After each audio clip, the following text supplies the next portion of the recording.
Hello everyone, welcome to our platform Seekho English. कैसे हैं आप सब लोग? I hope you all are doing good. बहुत अच्छे होंगे आप लोग और कमेंट करके बताइए कि आप कैसे हैं।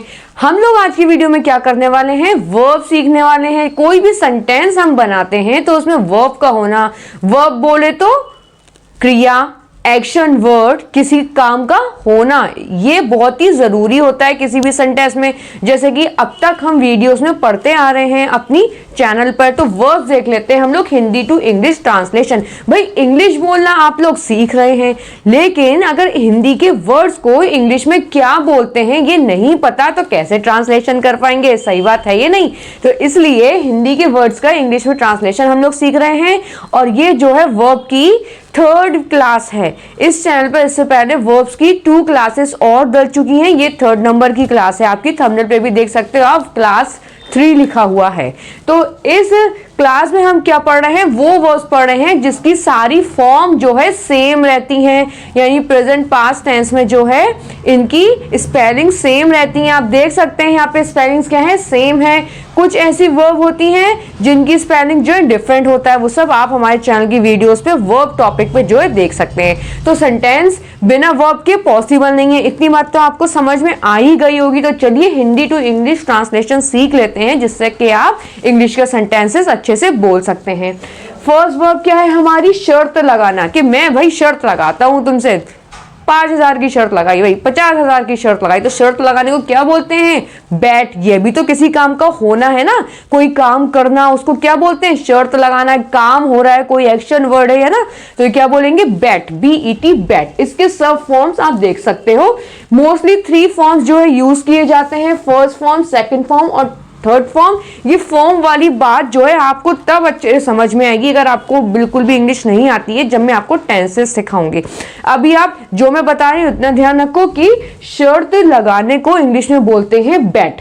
इन हिंदी के वर्ड्स को इंग्लिश में क्या बोलते हैं ये आप ध्यान रखिए, ठीक है। फॉर्म्स भी ध्यान रखिए, लेकिन कब कौन सी फॉर्म यूज होती है, जब टेंसेस आपको सिखाए जाएंगे तब ये बात आपको बताई जाएगी, अभी बताने की जरूरत नहीं है। देखिए, फटना, कोई भी चीज फट गई है ना, टायर में जो है हवा ज्यादा पड़ गई तो वो फट गया, क्या हो गया, बर्स्ट हो गया। क्या हो गया, बर्स्ट।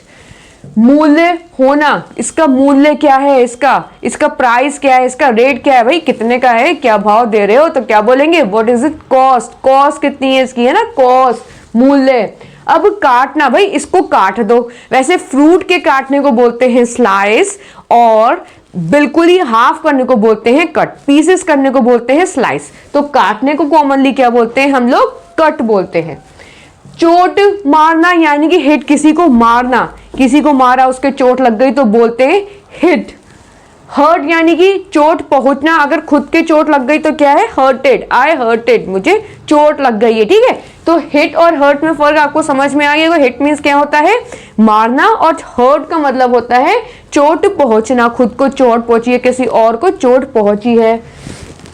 रखना, कोई भी चीज रख दो, पुट दिस बुक, इस बुक को रख दो, है ना, तो क्या बोलेंगे, पुट बोलेंगे। अब मुक्त करना, मुझे इस इंसान से मुक्ति दिला दो, इससे मुझे बहुत परेशान किया। मुक्ति तो क्या है, I want to get rid of him, इससे रिड मिल जाए, इससे छुटकारा मिल जाए, रिड, रिड बोलेंगे। फैलाना, फैलाना यानी कि स्प्रेड कर दो। क्या है, वाटर जो है गिरा बॉटल से और वो स्प्रेड हो गया, क्या हो गया, फैल गया, तो वाटर इज स्प्रेड, स्प्रेड। अब इसमें देखो स्प्रेड बोलेंगे, रीड नहीं बोलेंगे। आप सोचोगे कि READ तो रीड बोला जाता है और इसमें जो है SP लगा दिया है तो हम इसको स्पीड बोलेंगे, ऐसा नहीं है। ये आप प्रोनाउंसिएशन वाली क्लास में देख सकते हो, जिसमें साइलेंट लेटर्स पढ़ाए गए हैं। उसमें बताया गया है कि जब भी E और A साथ साथ आते हैं तो A उसमें साइलेंट हो जाता है और उसमें E की आवाज आ जाती है, यानी कि रेड हो जाता है। अब देखिए नेक्स्ट क्या है, बंद करना, कोई चीज भाई बंद कर दो, क्या है, शट कर दो, और उसको क्लोज भी बोलते हैं, है ना। डोर बंद कर दो तो close the door, shut the door, है ना। क्लोज की जो है फॉर्म्स वर्ब की अलग अलग हो जाती हैं, क्लोज, क्लोज्ड, क्लोज्ड, और जो शट है उनकी जो है फॉर्म्स क्या है, सेम रहती है। तो ये हमने ऐसी वर्ब सीखी हैं जिसके सारे फॉर्म्स जो है सेम रहते हैं, इसमें चेंजेस नहीं होते हैं। सारे मतलब जो 3 बेसिक फॉर्म्स होते हैं वो, बाकी S और ES वाला जो फॉर्म होता है वो जो है चेंज होता है और इसमें ING भी लगता है, राइट। अब हम लोग आगे वीडियोस में आप लोग देखते रहिए, हमारे साथ जुड़े रहिए और अपनी इंग्लिश बोलना सीखिए मजबूती से। बेसिक से यहाँ पे सिखाई जा रही है, जिसको एबीसीडी नहीं आती है वो भी इंग्लिश जो है आसानी से बोल सकेगा, लिख सकेगा सेंटेंसेस, जिसको एबीसीडी भी नहीं आती है। तो स्टार्टिंग से वीडियोस देखना शुरू करिए। चैनल को सब्सक्राइब नहीं किया है तो जल्दी से सब्सक्राइब भी कर दिए, लाइक शेयर एंड कॉमेंट। और इंग्लिश से रिलेटेड कोई भी आपको क्वेरी है, क्वेरी मीन्स होता है क्वेश्चन, ऐसी ही इंग्लिश के और नए वर्ड्स जानने के लिए हमारे शॉर्ट्स भी देखिए और सब्सक्राइब जरूर करिए। Thanks for watching.